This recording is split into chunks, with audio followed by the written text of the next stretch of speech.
Let's talk about Samsung's next big thing, the Galaxy Z Flip 7 and Z Fold 7, which will launch this summer. Recently leaked Galaxy Z Fold 7 renders it will deliver some notable changes this time around.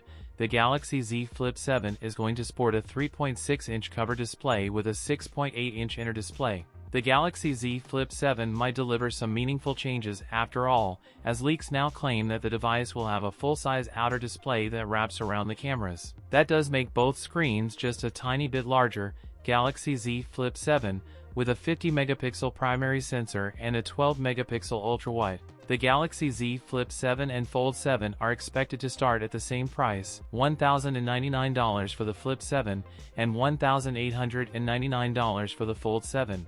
The Galaxy Z Flip 7 is packing this Snapdragon 8 Elite for Galaxy chipset, also have 12 or 16 GB of RAM and up to 512 GB of UFS 4.0 storage. That's it for today's video. If you enjoyed it, don't forget to like, comment, and subscribe for more content. Thanks for watching, and I'll see you in the next one.